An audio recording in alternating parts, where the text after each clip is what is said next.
ഇത് പറയാന്ന് വെച്ച് കഴിഞ്ഞാൽ സിനിമയുടെ ബാക്ക്ഗ്രൗണ്ടൊക്കെ നല്ല സൂപ്പറായിരുന്നു. മോഹൻലാലിൻ്റെ റോൾ പക്കയായിട്ട് ചെയ്തിട്ടുണ്ട്. പ്രഭാസ് ആയാലും നന്നായി തകർത്തിട്ടുണ്ട്.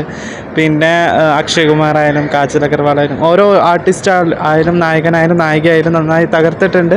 പക്ഷേ ഫസ്റ്റ് കുറച്ച് ഹാഫ് ബാഹുബലിയുടെ ആ ഇൻട്രൊഡക്ഷൻ ഇല്ലേ, ഹീറോയിൻ്റെ ഇൻട്രൊഡക്ഷൻ ബാഹുബലിയുടെ ഒരു സെയിം കട്ട് പോലെ തോന്നി. പിന്നെ കുഴപ്പമില്ല, നല്ല മ്യൂസിക്, നല്ല കഥയാണ്. നമ്മുടെ മലയാളത്തിലെ ഒരു നമുക്ക് എന്നിട്ട് ആ സിനിമയുടെ മറ്റേ ശിവൻ്റെ ഒക്കെ ഇല്ലേ, ആ ഒരു രീതിയിൽ അത്യാവശ്യം നന്നായി എടുത്തിട്ട് വെച്ചിട്ടുണ്ട്. കുഴപ്പമൊന്നുമില്ല.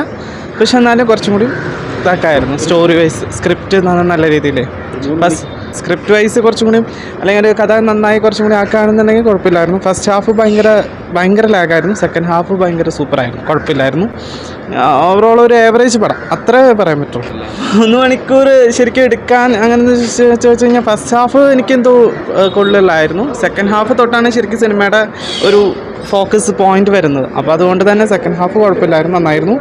ഒരു 3 മണിക്കൂറുള്ള സിനിമ എന്ന് വെച്ച് കഴിഞ്ഞാൽ ഓക്കെ ആണ്, കുഴപ്പമില്ല, കണ്ടിരിക്കാം എന്നത്. പിന്നെ തിയേറ്റർ എക്സ്പീരിയൻസ് ആണല്ലോ, പുതിയൊരു ഇതാണ് അവരുടെ അവിടുത്തെ ഉണ്ടായ ഒരു സ്റ്റോറിയാണ് പറയുന്നത്. അപ്പോൾ നല്ല രീതിയിൽ എല്ലാവരും വന്ന് സിനിമ കാണാം, അത്ര പറയാം. നെഗറ്റീവ് അതെന്ന് വെച്ച് കഴിഞ്ഞാൽ അത് ഓരോരുത്തരുടെ വ്യൂ പോയിന്റ് അല്ലേ. ഇപ്പം എൻ്റെ പെർസെപ്ഷൻ എന്ന് പറയുന്നത് ആവില്ലല്ലോ ചേട്ടൻ്റെ. എല്ലാവരും ഓരോ കാഴ്ചപ്പാടാവില്ലല്ലോ, എല്ലാ മനുഷ്യരും വ്യത്യസ്തരല്ലേ. അപ്പോൾ അവർക്ക് അവരുടേതായിട്ടുള്ള വ്യൂ പോയിന്റ് കാര്യങ്ങളൊക്കെ ഉണ്ടാവും. ചിലപ്പോൾ എന്നെ സംബന്ധിച്ചിടത്തോളം ഓരോ സിനിമ എന്ന് പറഞ്ഞാൽ ഓരോരുത്തരുടെ ക്യാമറമാൻ ആയാലും സ്റ്റോറി എഴുതുന്ന ആൾക്കാരും അവർ ഒരുപാട് പ്രതീക്ഷയോട് കൂടിയിട്ടാണ് ഈ സിനിമ എന്ന് പറയുന്ന ഒരു സംഭവം ഇറങ്ങുന്നത്. ഈ ലൈറ്റ് ഇവരായാലും പിന്നെ നടന്മാരായാലും അവരൊക്കെ ഒരുപാട് കോൺട്രിബ്യൂട്ട് ചെയ്തിട്ടാണ് ഇവിടേക്ക് വരുന്നത്. അപ്പോൾ അവർ വിശ്വാസം ഉണ്ടായിരിക്കും. അത് നമ്മൾ ഒറ്റ ഒരു ഇതുകൊണ്ട് നമുക്ക് പറയാൻ പറ്റില്ലല്ലോ. റിവ്യൂ ചെയ്യുന്ന ആൾക്കാർക്ക് എന്തും പറയാമെന്ന് വിചാരിച്ചിട്ട്, പക്ഷെ നമുക്ക് അവർ കാണുന്നത് പോലെ ആവില്ല നമ്മൾ കാണുന്നത്, വ്യത്യാസം ഉണ്ടായിരിക്കും. അപ്പോൾ അതുകൊണ്ട് തന്നെ എല്ലാവരും തിയേറ്ററിൽ വന്ന് കാണാം. കാരണം എന്ന് വെച്ച് കഴിഞ്ഞാൽ ഒരു സിനിമ നമ്മൾ അവിടുത്തെ തെലുങ്ക് സിനിമ പറയാറുണ്ട്, എല്ലാവരും വന്ന് കാണാറുണ്ട്. അതുപോലെ നമ്മൾ മാറണമെന്നാണ് ഞാൻ വിചാരിക്കുന്നത്. എല്ലാവരും സിനിമ വന്ന് കാണുക, ജസ്റ്റ് OTT കണ്ട് റിലീസ് കാണാതെ എല്ലാവരും തിയേറ്ററിൽ വന്ന് കാണണം മാക്സിമം. അവർക്കെന്താ എല്ലാവരും നല്ല രീതിയിൽ കണ്ട് ഇഷ്ടപ്പെട്ട് പോട്ടെ, അങ്ങനെ പറയാം.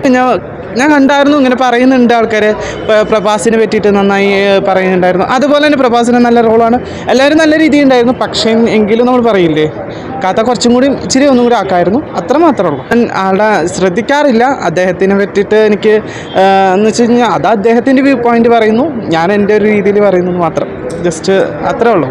നമുക്ക് അദ്ദേഹത്തിനെ ഇങ്ങനെ അടിച്ചേൽപ്പിക്കുക, അവർ പറയുന്നു മൊത്തം ശരിയെന്ന് നമുക്ക് പറയാൻ പറ്റില്ലല്ലോ. എനിക്ക് എൻ്റേതായിട്ടുള്ള ഒരു വ്യൂ പോയിന്റ് ഞാൻ പറയുന്നു, അത്രയാണ്. അദ്ദേഹം പറയുന്ന എല്ലാം ശരിയാണെന്ന് നമുക്ക് പറയാൻ പറ്റുമോ? അദ്ദേഹം പറഞ്ഞിട്ട് ഉള്ള സിനിമകൾ എത്രയോ നല്ല സിനിമകൾ ഓടിയിട്ടുണ്ട് ഇല്ലേ? ഉണ്ട്. അപ്പോൾ അതുപോലെ എൻ്റെ ഒരു കാഴ്ചപ്പാടിൽ ഞാൻ പറയുന്നു, ഒരു ഏവറേജ് പടം. എന്നാലും നമുക്കത് സിനിമ തിയേറ്ററിൽ വന്ന് കാണണ്ടേ, തിയേറ്ററിൽ കാണേണ്ട സിനിമ തിയേറ്ററിൽ തന്നെ കാണണം അല്ലേ. അപ്പോൾ അയാൾ പറയുന്ന പോലെ എനിക്ക് എല്ലാം വിശ്വസിച്ചിരിക്കാൻ പറ്റുമോ? ഓരോരുത്തരുടെ വ്യൂ പോയിൻ്റാണ്. ആൾ ചിലപ്പോൾ ഇന്ന് കാണുന്ന പോലെ ആവില്ല നാളെ ലോകം കാണണം, അല്ല, വ്യത്യാസമില്ല. ഇന്ന് മഴ പെയ്യുന്ന പോലെയാണോ നാളെ മഴ പെയ്യുന്നത്? അല്ലല്ലോ, അല്ല. അപ്പോൾ അത് ഓരോ സ്ഥലത്തും ഓരോ രീതിയാണ്, ഓരോരുത്തരും ഓരോ രീതിയിൽ വെച്ചിട്ടാണ് സിനിമ എടുത്ത് വെച്ചിരിക്കുന്നത്. ഇപ്പോൾ നമ്മൾ പറയില്ലേ, ലോകേഷ് കനകരാജ് എടുക്കുന്ന പോലെയാണ് സിനിമ എടുക്കുന്നത്? അല്ല, വ്യത്യാസമുണ്ട്. അപ്പോൾ അതുപോലെ ഓരോരുത്തർക്കും ഓരോ ടേസ്റ്റ് ആൻഡ് പ്രിഫറൻസ് ഉണ്ട്. അദ്ദേഹം കാണുന്ന പോലെ ആവില്ല ഞാൻ ചിലപ്പോൾ കാണുന്നത്, 2 തരത്തിലുണ്ട്. ഇപ്പം നിങ്ങൾ സ്റ്റേറ്റ് അവാർഡ് വരാറില്ലേ, അതിൽ സുഹാസിനി മണിരത്നം അവർ ജഡ്ജ് ചെയ്യുന്ന പോലെയാണ് അടുത്ത ജൂറി വരുന്നത് ചെയ്യുന്നത്, വ്യത്യാസമായിരിക്കും ഇല്ലേ. അപ്പോൾ അതുപോലെ തന്നെ സിനിമയ്ക്ക് സിനിമേതായിട്ടുള്ള കുറേ കഴിവ്, മോശം ഉണ്ടായിരിക്കും, നല്ലതുണ്ടാവും, ചീത്ത ഉണ്ടായിരിക്കും. അത് ഒരേപോലെ സ്വീകരിക്കുക, അത്രേ ഉള്ളൂ. ആരെങ്കിലുമൊക്കെ കാണുമോ? ഇത് മീഡിയയാണോ? നല്ല രസമുണ്ടായിരുന്നു, വളരെ നല്ലതായിരുന്നു. ഭക്തി എന്ന് പറഞ്ഞു കഴിഞ്ഞാൽ എനിക്ക് നല്ല ഭക്തിയായിട്ട് തോന്നി, നല്ല രസമായിരുന്നു. ലാലേട്ടൻ നന്നായിരിക്കണം, എല്ലാവരും നന്നായിരിക്കണം കേട്ടോ. അവർ നല്ലതല്ല.